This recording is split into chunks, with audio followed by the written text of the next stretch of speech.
Ah, ah, ah, ah, ah. Welcome to my house of horrors. Today we are going to talk about a spooky movie on the third to last day before Halloween. 3 days until the spookiest time of the year.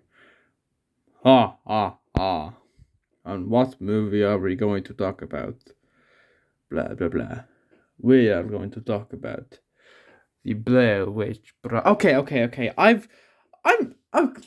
I have a problem. I literally have a problem. I cannot stop talking about these VHS like analog horror fan footage things. Seriously, first Opal, then the Channel Harvester, then the Backrooms, then Liminality, and now this. I'm running out of stuff here, guys. I don't know what to say.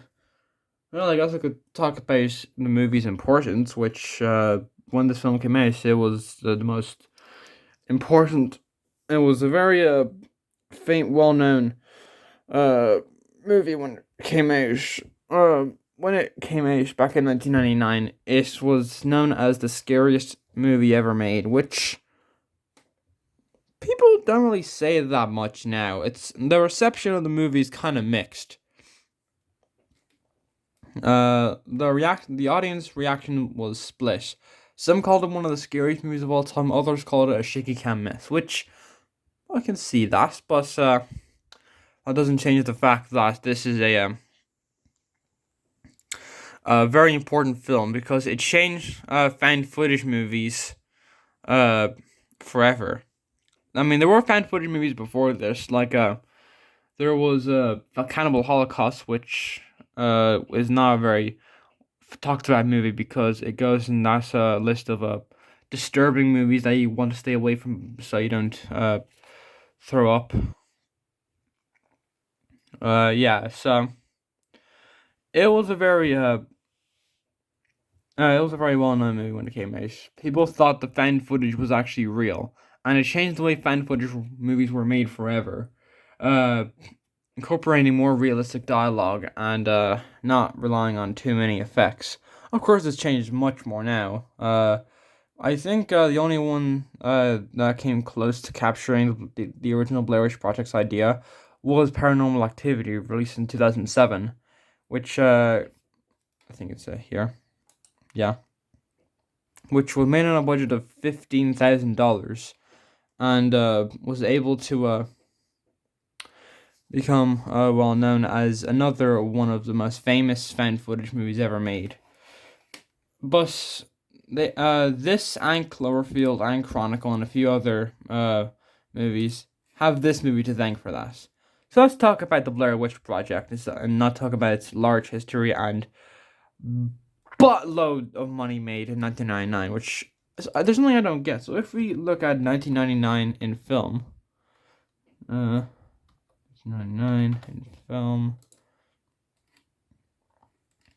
Oh, didn't make that much. Okay, never mind then. Anyways, let's talk about the movie. So the Blair Witch Project is about 3 film students: Heather Donahue, Michael C. Williams, and Joshua Leonard, who go into the woods to explore a mythical thing called the Blair Witch, which haunted a town for a while. Things start off pretty tame as they only see like a couple rock piles, but then as the movie goes on, things get more and more intense and horrific, before leading up to that final famous shot from the movie, which we will get to. So that's basically the basic idea of the plot. That it takes place in October 1994, from the 24th to Halloween, which is when they filmed the movie in 1997. So yeah, honestly, there isn't really that much to talk about when it comes to this movie. There's a it's a very quaint film, but there's a lot of mythology behind this one movie. And I think it sets up the whole Blair Witch thing really well and gives a good payoff. There's a scene where they're running away from the Blair Witch, and the camera was meant to turn left to see the Blair Witch, which was one of the art directors wearing, it was one of the crew members wearing pantyhose over his head and running along with the three main characters who didn't know what was happening. It's a very authentic movie that really captures the fear of being in the situation to a perfection. That said, there are a few criticisms I have, not with the movie, but with the DVD of it. So this is the DVD copy of the Blair Witch that I got. And so these chuckleheads decided to not only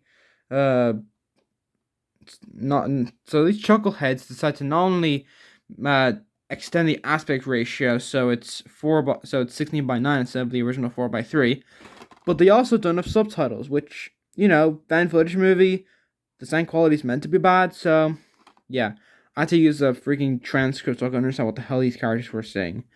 But aside from that, I think my only problem with the movie is that some of the dialogue in the beginning feels a little bit unnatural. But I feel like I can excuse this, because the actual film itself has so many good things going for it. Like, the acting. This acting was, like, too real. The directors had auditions for people that, liked camping and could act okay. But I think the stand-up performance here is Heather Donahue. The famous scene where she has the camera up to her face and she's apologizing for what she's done. Even though it's been parodied to death, I think the scene by itself is really effective. And we see that she takes blame as the project's director. For some reason my TV just blacked out. That's fun. I love when my TV isn't liking me. So, yeah, my camera's going out of focus, kind of like the movie sometimes. Anyways, so yeah, I don't really have that much to say about the movie other than watch it yourself. I'm pretty sure you know about the ending and how it. You probably know how the movie ends. The full ending of them going in the house and eventually, getting the bucket. The very bad bucket. So I'm not gonna go into that much detail other than it's probably one of the scariest endings in any movie ever. Just watch this movie. It's great. It's fantastic. A really unique story that is a realistic horror movie. Characters you're meant to hate. Haunting performances. I still don't get how this movie got called Golden Raspberry Award nominations. Which I'm just gonna quickly go on a little bit of rant here. Oh my god, the Golden Raspberry sucks so much. Like, imagine, like, a kid, I think the worst one is the worst actor or actress award. Like, what if they have a reason for, not do acting so well? What if they have a disability? What if they have a tumor that makes them act worse? What if they're kids? Jesus, the kids win awards? These bad awards? Like, how did this get a worst actress for Heather Donahue? She gives an unmatched performance in the entire movie. It's unnervingly realistic. Like, I never get this that award ceremony. They even, when they were asked to get rid of the Bruce Willis category, they were like, nah, at first. But then after they were like, actually, you might take it out. The fact that they refused to take out the award before getting rid of it, that's a sign that they are a bad award ceremony. They suck. I hate them. But not this movie. This is a fantastic movie that I think you should really check out. Obviously, it's not real footage, and the shaky cam can be a bit much. So if you get motion sickness easily, this is not the movie for you. But if you can avoid all that, then I think this is a very good movie for you. And that is Halloween for my thoughts of. Tune in next time for